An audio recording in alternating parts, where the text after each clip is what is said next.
Today, I was right in the mood, so I thought I'm going to give Madnesses, The Liberty of Norton Falgate a first play. Now, it's not brand new. My brother got me this for my birthday. I think he might have got it from Discogs, but I haven't played it yet. But as you all know, I've mentioned this before when I've done Madness Rambles. I believe The Liberty of Norton Falgate to be Madness's masterpiece. I love many of their albums, from their debut album One Step Beyond, absolutely, Madness 7, The Rise and Fall, which is absolutely wonderful,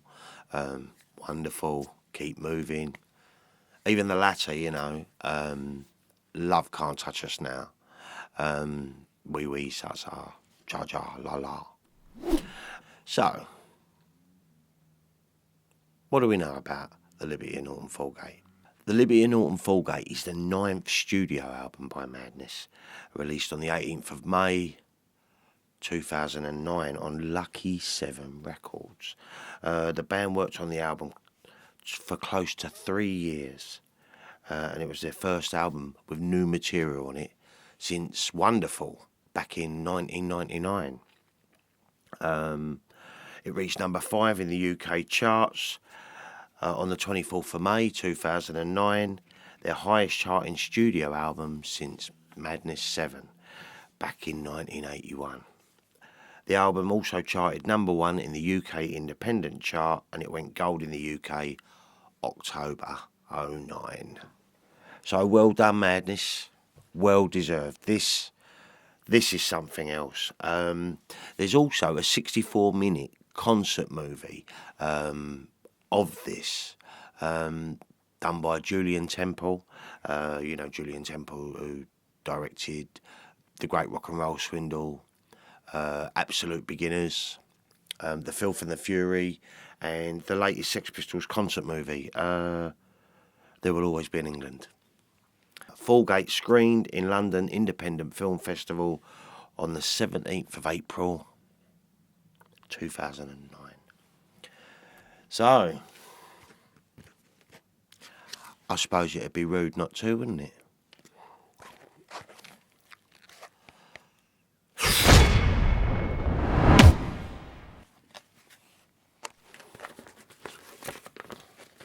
Oh, these PVC sleeves, by the way, they are really sturdy. I get them from HMV. They're £1 each, but they are very good. Nice and clear, see-through, nice, and they do keep your vinyl in nice condition. This has got another one, but these don't quite do it for me. I mean, to be honest with you, ultimately I think vinyl look better as they're intended to be, but obviously we like them to last. But I just, because I love the artwork, to me it's a big part of it all. To see the spines, which you can never see through them plastic things, very good. Anyway, he's waffling. Let's have a little look at the record. Obviously, like I said, yep, Lucky 7 label.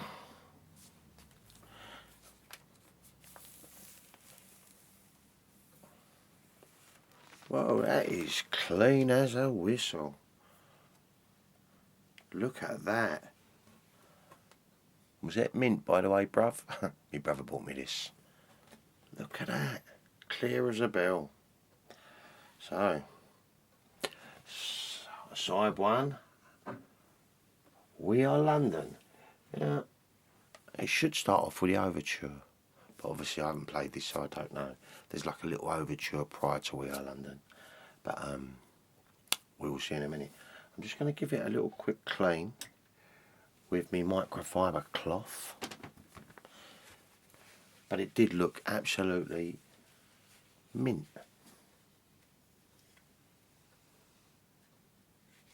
Lovely. Right. Madnesses, The Liberty of Norton Falgate. I've been really looking forward to this. I'll be back in a little while.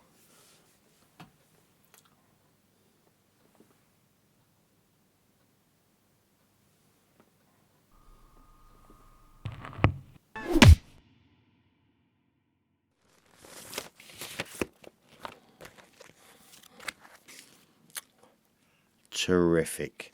Absolutely bloody terrific. It was a little bit strange for me because obviously the order that I've got them on from the album I have on my computer is completely different. And the title song, Liberty and Norton Falgate, is last, where it was last on side A on here. And also it was missing the overture, like the instrumental prior to We Are London. So it kind of threw me a little, to be honest with you. It just went straight into We Are London. So now what I'm going to try and figure out now is, and obviously after I've spoke to you guys, I'm going to go and do a bit of research. Is this the only vinyl of this available? And if so, why? Because I do believe there should be a double album of this with all the tracks, because there's no NW5. Obviously, there's a deluxe edition with 3 CDs, I think. I'll talk about that a little bit later on. Maybe that's the one I got in my iTunes, because there's loads of songs that I think are missing. But it sounded great on record, and it was lovely to play it. I just think a grand album like Liberty and Norton Falgate should certainly be a gatefold sleeve with wonderful artwork that you could, from the shows they did, and some photographs, a little bit like Complete Madness, like a collage with all the bits everywhere. And there should certainly be lyric sheets for this, But if this is the way it is, this is the way it is. But it just seems a waste. Even better, they could do what they've done with Can't Touch Us Now and split it over the Abbey Road Process, the half-speed vinyls. But I did enjoy Liberty and Norton Falgate. It's a great, great, great album. And like I've said many times, I do believe it's Madness's finest. So anyway, let's just go through the tracks quickly. So side 1 kicks off with We Are London, and it really does set the tone for this album. On Carnaby you still can get the threads if you want to be a mod, a punk, a Ted or a suede head. It's bloody brilliant. Talks about Regent's Park, Baker Street. Brilliant, brilliant stuff. Now, and this one was written by Chas Smash, so that was lovely. Next track 2, is Forever Young.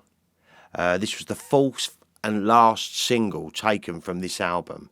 And unlike the previous single that was released, Sugar and Spice, which is later on the album, Forever Young was released on both physical CD and 7-inch vinyl, as well as digital download. But Forever Young's great. Could be an anthem, you just want to sing along. It just makes you feel good. Then next up is Dust Devil. Love this song. And so does the wife. And this was released on the 11th of May, precisely 1 week before the album was released in 2009. And the music video features Jamie Winston, the girl, Ray Winston, the daddy, his daughter, and her then boyfriend, Alfie Allen, son of Keith Allen and Lily Allen's brother. She done a song called Alfie, actually. It was about him. He's also in Game of Thrones. Alfie Allen anyway. And the B-side of the single, Dust Devil, was going to be called the Rodette Song, which was originally recorded by Ian Dury's old band, Kilburn and the High Roads. The Madness cover was originally intended to be on their 2005 album, The Danger Man Sessions, Volume 1. Great song, though, Dust Devil. Great video, too. Then next up comes Sugar and Spice. This is the 3rd single from the album, and it's the first ever Madness single to be released on digital only. There was no single, there's no vinyl, no CD single. And the song was written by Mike Barson on the subject of the separation with his wife Sandra, or his ex-wife Sandra. And it's lovely. It has that Up the Junction feel about it, They started out with very menial beginnings, and bloody lovely anyway, Sugar and Spice. And then obviously that is followed up by the 10-minute grand song, The Liberty and Norton Falgate, and my absolute favourite. I love this song. Starts off, a little bit atmospheric, and old Jack Gollum and the musical shrimp and the Kajic Ramble, but it just goes boom, and the band are together. A little bit of this and a little bit of that. Suggsy's on top form on this song. Now, the Liberty and Norton Folgate recounts the social history of a corner in East London until the 1900s. And it was controlled by St Paul's Cathedral as a liberty. It was not legally independent, but the rights of the Crown over the land had been waived. But this is wonderful. You know, just it goes up, goes down, the tempo changes. It is just so, I'm going to put a link to it down below. If you've got a spare 10 minutes, have a listen and tell me what you think. If you've got a decent set of headphones, whack them on, get involved. It's terrific, and I can't big it up enough. Madness, if you ever watch this video, top track. Love it. It's my absolute favourite. Yeah. Blown away by that. Right, anyway, flipping over to side B, starts off with Clerkenwell Polka, and this was written by Chas. I request that the bests of our minds. Oh, it's brilliant. The piano on this is all over the place. It's got a sort of a ragtimey feel about it all. Great song. Bingo. This train is all to all stations from High Barnet. You hear someone shout out at the beginning. That's exactly High Barnet's where I met Lee Thompson, funnily enough. Again, great piano work on this one. And look at me now. Terrific. Love that song, Bingo. That's followed by Rainbows. Love the build-up to this one as well. No Invitation. Pupil Dilation. A little bit pissed, but hey, it's only a dream. Oh, it's a great song. They're all bloody good on this album, I must admit. That's followed by That Close. And this has an upbeat, nutty sound, that madness sound. That nutty sound, their sound. There's no band that does it like them. Ready for Love. Yeah, bloody marvellous. That's followed by Mark II. Lovely sax and piano intro on that one. Really nice. And this was written by Chas, Smash and Suggs. I mean, Chas is no longer with Madness. Shame. And I think they're watching a scene from some sort of noir movie on the big screen, because a guy steps out from a shadow, lights a cigarette, gets in his Jaguar and drives away, you know. And it sounds like they're watching some sort of film noir film, I don't know. But great song.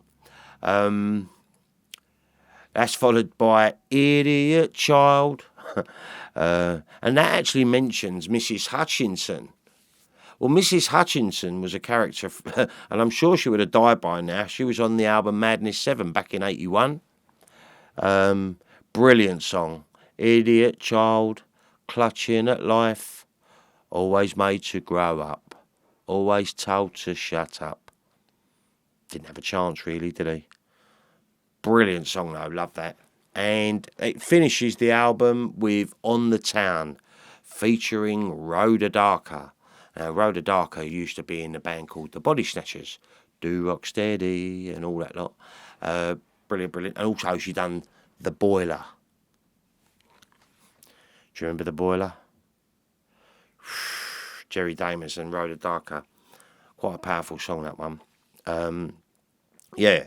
And it tells the story of a couple who are having a bit of troubles. He's sort of waiting in for her. She's out on the town. And I think she's playing up a little bit. But the relationship's over as far as she's concerned. And he's still sort of keeping tracks on her. Yeah, it's just a bit of a shame. But it's done so bloody well. The pair of them done bloody brilliant. So, yeah, that was the Liberty and Norton Folgate. Obviously, there's a lot of tracks missing. And like I said, it did need a little bit more grandiose, I think, like packaging, you know, lyric in a sleeve at least. But a gatefold would have been gorgeous, and a double album would be perfect. But I can't big it up enough. The World magazine described it as Peter Ackroyd writing for the Kinks. It's Sherlock Holmes in Albert Square. It's Mike Leigh's movie of Park Life. It's Passport to Pimlico meets Brick Lane. And it's Madness's masterpiece. I couldn't agree with him more. Couldn't agree with him more. Now, there is a special edition box set that contains a 2 CD or 3 CD version, as well as the album, as well as an M-pin. I think you get a poster and some access to some online areas that you can't get without the box set. So, but I don't know if there's like any other vinyl version of this until I look after I made the video. Bit backwards, I guess, but that's just the way it is. But don't get me wrong, I absolutely love this. And I am glad to have it in the collection. It's a must-own for me. But I just think, for how good this is, it should have some special treatment. Just my opinion. So yeah, that was the Liberty and Norton Falgate. So, what do you think of it? Have you heard this album? How do you rate it to other Madness albums? Do you like Madness? Do you think they're just a pop band, or do you think they're really underrated like I do? And is it their masterpiece? There's not a bad track on here. There really is not. And Norton Falgate, just on itself, it literally puts me in a good mood. I sing along, in my own world. It's bloody marvellous. So yeah, that really is it for today. My views on the vinyl are, it sounded great. It actually sounded lovely.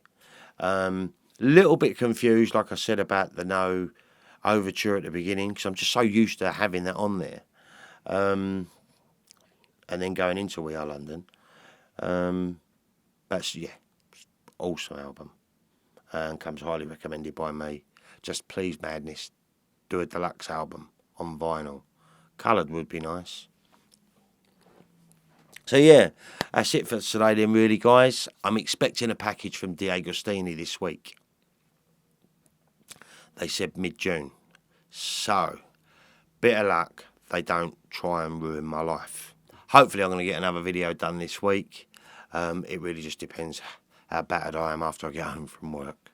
Anyway, have yourselves a great Sunday, and I'll be back with another ramble real soon. Bye now.